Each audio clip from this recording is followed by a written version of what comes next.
Hello guys, good day. At sa araw na ito mainit. Kahapon umulan. At ngayon ay may nag-update po kung kumusta raw po ang aking mga ubas ngayon na panay ang ulan. Kasi po dito umuulan na. Manaka-naka pagkakahapon ay umuulan. At yan pong talagang talaga pong nakaka-apekto dito sa aking ubas, lalo po yung mga nagbubloom pa lang na bulaklak o yung bumubuka pa lang. At sa ngayon ang aking mga ubas ay namumulaklak pa lang at hindi pa nagbubloom, kaya medyo safe pa po sila sa ulan at init. Ayan. At may nag-update po kung kumusta raw po yung mga bungang nauna. Dito na po, update ko lang po kayo. Guys, ito po ay yung tinatawag na Black Riviere. Yan maliit. Yan guys, Tasan natin. Medyo matamis na po. Ito pong Black Riviere ay yung balat po nito ay parang guma. Yan. May buto.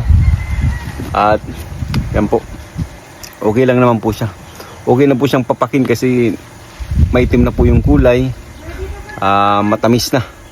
Yan, ito pong lasa nito parang may aftertaste. Yan At meron pa tayo niyan. Yung iba kasi binalot ko na kasi panay na po yung dalaw ng mga ibon dito. Kaya yun, nakabalot na po yung iba. Yan. Ito po ay Black Riviere. Kita nyo naman yung pagkaitim. Yan. Ito po.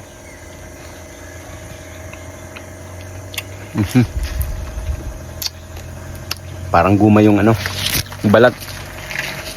At yan po. Itong aking naman na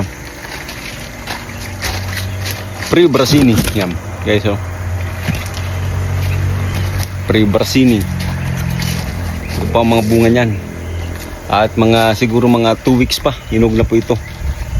At ang kagandahan po dito, once magputol po ako ng sanga, ay may mga lalabas na bulaklak. Ito po ang karakteristik nitong Prebrassini. Yan guys, may mga lumabas na naman ng mga bulaklak at bunga. Yan walang katapusang bunga po. Ang ganda po talaga ng klase na ito. Yan pinutol ko guys, tingnan nyo. Tapos may bunga na naman.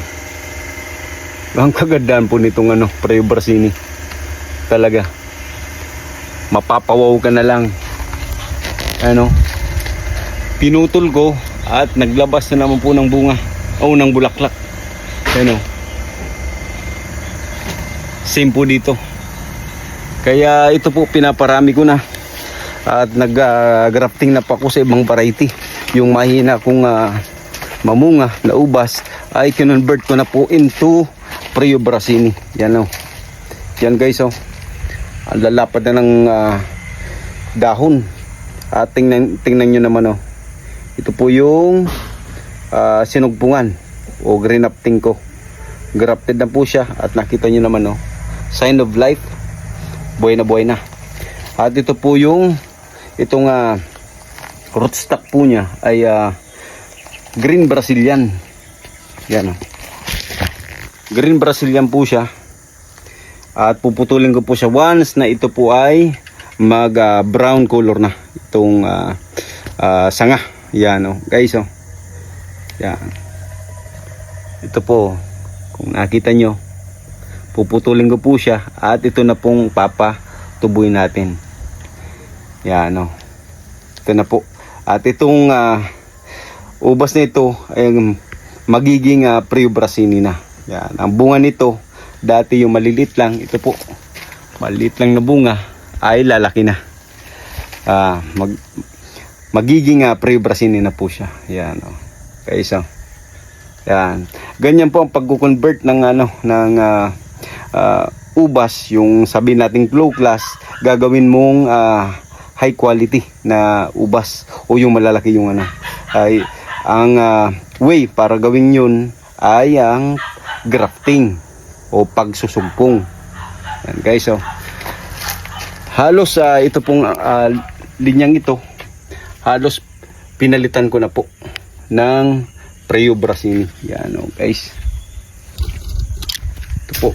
At ito. Yan, oh. Yan. Medyo mahirap po ang pag-grafting kasi hindi po mo sure o sabihin natin 50-50 ang success rate sa pag-susugpong o pag-grafting. At ito po. Yan guys, oh. Itong panibago. At may nakita na po ako dito na medyo nakikita ko ng asenso na. O magsasucess na po. Oh. May daw na po siya. Yan guys. Yan kagandahan. At soon magiging itong portion na ito ay magiging Preo Brasini na ito. Unti-unti ko na po yung papalitan yung green Brazilian kasi po maliliit, ang tagal na mahinog, talo po ng Preo Brasini o ng Baikonur. Tunay nga nang sabi ni Sir Edwin Bukiron, Sir Ed, na talagang maganda po yung Preo Brasini, yung variety na yan ng ubas. Ang ganda po talaga. Hindi po kayo magsisisi pag yan pong tinanim nyo. At kung gusto nyo po pala ng pantanim nito, ay pwede po kayong bumili kay Sir Ed. Parahin po siyang stock. At kung gusto nyo pang iba-ibang variety, ay pumunta po kayo sa bahay niya sa San Isidro, Eriga City. Nandun po yung kanyang location. At yan po, doon lang po kayo. At ibigay ko po yung contact number ni Sir Ed. Yan. Oh. Yan. Ito po ang contact number. At tawag na lang po. O tawagan siya, paki-contact kung gusto niyo po ng ganitong ubas. Yan. Yan guys, oh. Ganda. At kung nagustuhan nyo guys ang video ito, like naman at comment ng yes kung nagustuhan nyo po. At pakilagay naman po kung saan pong lugar kayo para malaman ko po kung saan po napunta o nakarating itong video ito. Hanggang dito muna po. Have a nice day. Bye bye. Happy farming.